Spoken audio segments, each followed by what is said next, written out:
Congratulations, आप इस workshop का सबसे मुश्किल पार्ट खत्म कर चुके हैं। अब पेगिंग मेथड खत्म हो चुका है। तो अब इसके एप्लीकेशन जानते हैं, इसके यूजेस समझते हैं। सबसे पहले लोगों की बर्थडेज कैसे हम अपने माइंड में याद रख सकते हैं, चलिए वो सीखते हैं। नो डाउट आपके पास फेसबुक रिमाइंडर्स तो है, बट इस टेक्निक को एक बार सीख लीजिए, बिकॉज आगे की टेक्निक्स में ये यूजफुल होगा। इवन इस टेक्निक के द्वारा आप पूरी की पूरी किताब भी याद रख पाएंगे।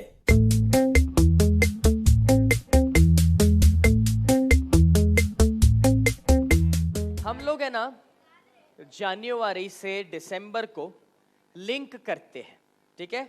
जनवरी या कोई भी महीना देखना, विजुलाइज करना पॉसिबल नहीं है, इसीलिए अब हम जितने भी महीने हैं उसे चेंज करेंगे एक ऐसे सब्स्टिट्यूट वर्ड में कि जिससे हम विजुलाइज कर पाए।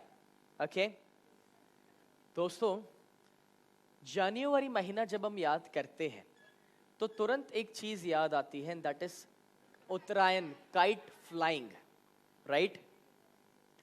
फरवरी Valentine's day, March board exams. हाँ वो तो आपको याद ही नहीं आ रहा है वाला, मुझे पता था। बोर्ड एग्जाम्स, अप्रैल, अप्रैल फूल, मई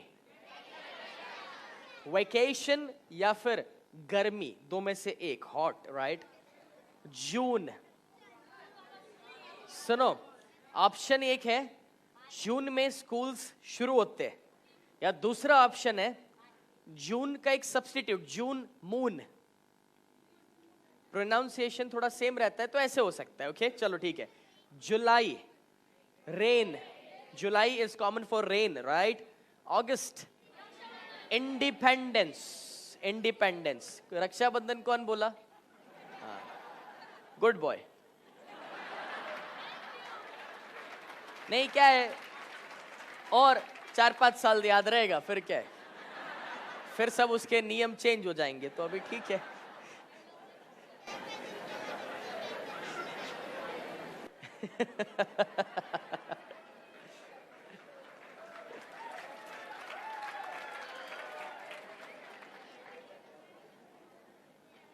कभी कभी वो एक जोक था ना, बोले देखे ये तो आखिरी साल मुझे राखी बांध रही है, अगले साल तो शादी करना ही है। So it's like that, you know. Okay, then September. Hello. September 9/11 World Trade Center. ये आप कैसे भूल सकते? 9/11 World Trade Center, right? Okay, October Gandhi ji, November Diwali and December. अब सुनिए, किसी की भी बर्थ डेट्स याद रखने के लिए सिंपल टेक्निक हम यहां पर लेते हैं। चलिए पहले आप में से किसी एक का बर्थ डेट हम लेते हैं। ओ लेकिन सुनो, जो अपना बर्थ डेट देगा ना, इधर सबको पता चल जाएगा, तो सबको फिर पार्टी में बुलाना पड़ेगा। ओके आप बुलाएंगे? हाँ, आपका नाम? यस बेटा। Okay, what's your birth date? 28/5, so May. Okay, May है ना? हाँ। And आप नाम क्या बोल रहे? शुभम।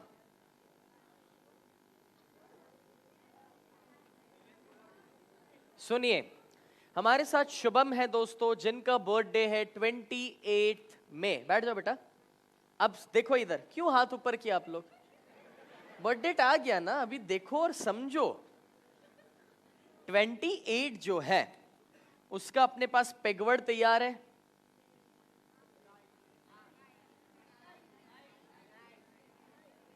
नाइफ याद है। मे का अपना सब्स्टिट्यूट वर्ड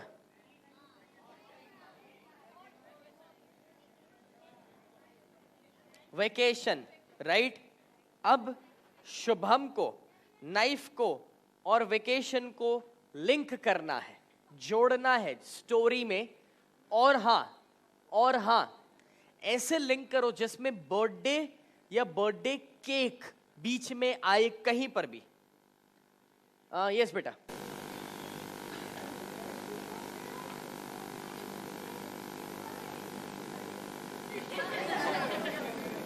ओके, जो भी बोले थोड़ा जोर से बोलिएगा। ओके, यस, यहाँ पर जो येलो टी शर्ट में है,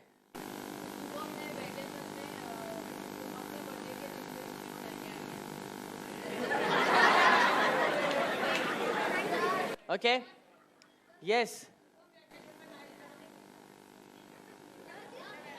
ठीक है। सुनो, ऐसा कुछ अपने लिंक कर सकते हैं कि शुभम ने अपनी बर्थडे पे नाइफ से केक को काटा और उसके बाद तुरंत वेकेशन के लिए चले गया।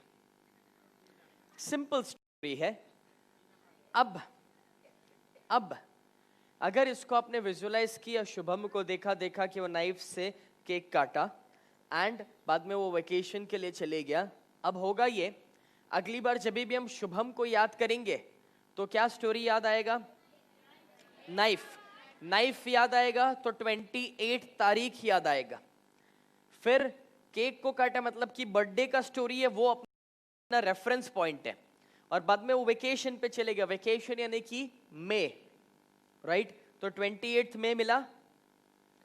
अब मान लो बहुत सारे लोगों की बर्थडे हमने इसी तारीख, इसी पर जोड़ के रखी, मई महीने में, तो इतना ही है। जब महीना शुरू हुआ तब इतना ही याद करो कितने लोग वेकेशन पर गए। जितनी भी स्टोरीज होगी सब याद आने लगेगी, बहुत इजी है। Okay, one more example we will take right now.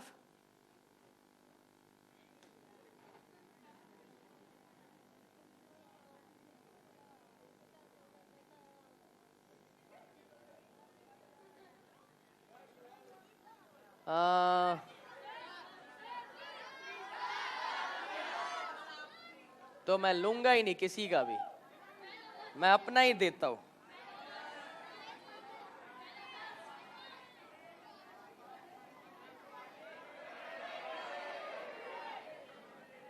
Twelve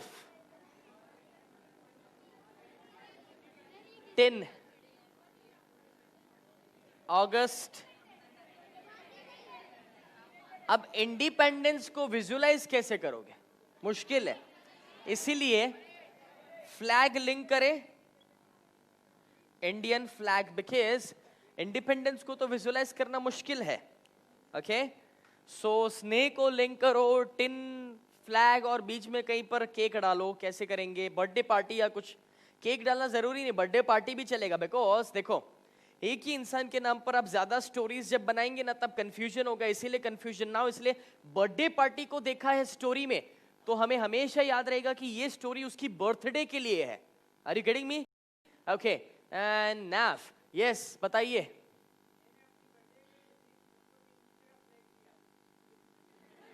okay, what else?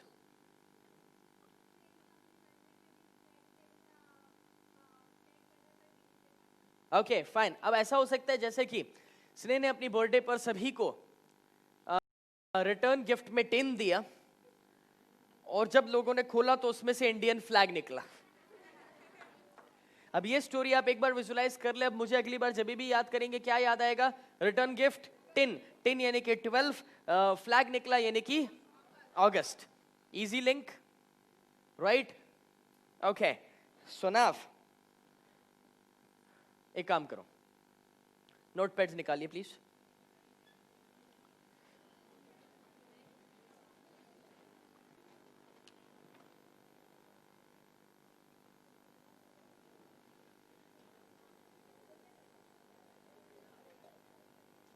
Workbook page number 30, notepad और वर्कबुक दोनों निकालो। 30।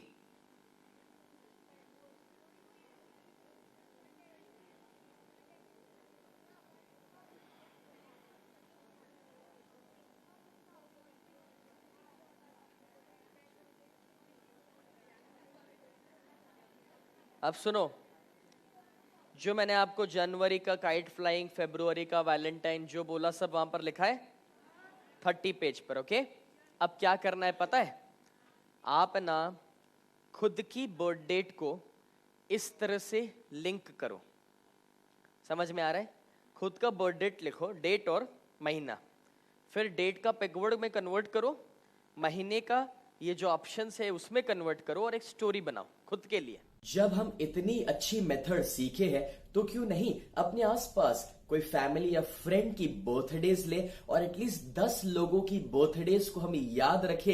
इस प्रोसेस के द्वारा आपका प्रैक्टिस हो जाएगा और आने वाली टेक्निक्स में उसे आप यूज भी कर पाएंगे। बिकॉज अब कुछ ही देर में मैं आपको सिखाऊंगा कि कैसे आप किसी के फोन नंबर्स याद रख सकते हैं, तो अपॉइंटमेंट्स याद रख सकते हैं पूरे वीक की, यानी कि अपना पूरा स्केड्यूल। नो डाउट आज के जमाने में हमारे पास अब तो मोबाइल है जिसमें नंबर सेव हो जाते हैं, या फिर अपॉइंटमेंट्स के लिए भी अब तो गूगल रिमाइंडर्स या कैलेंडर आ चुका है। उन दिनों में जब मैं ये वर्कशॉप लेता था ये बातें कॉमन नहीं थी, तब इसका उपयोग कई गुना ज्यादा था। बट इस वर्कशॉप में ये फोन नंबर और अपॉइंटमेंट वाला जो पार्ट है वो तब मैंने सिखाया है, और इसलिए मैं इस पार्ट को रखा हूं कि एक बार आप जरूर देख लीजिए, सीख लीजिए।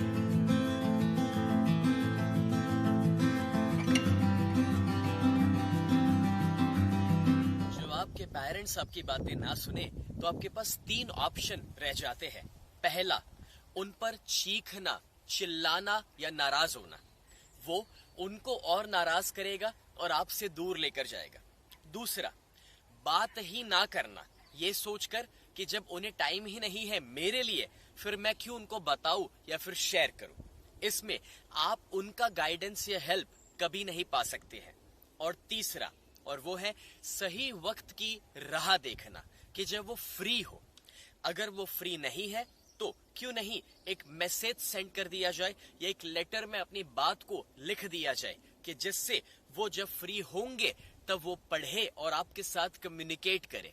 ऑलवेज रिमेंबर कि मिक्स्ड मैसेजेस कभी पेरेंट्स के साथ ना शेयर किए जाए। मतलब कि जब वो बात करने को आए और आपका ये कहना कि नहीं मुझे बात नहीं करनी है, या फिर जब वो पूछे कि बेटा बताओ क्या हुआ, तब आपका ये कहना कि नहीं मैं खुद ही हैंडल कर लूंगा।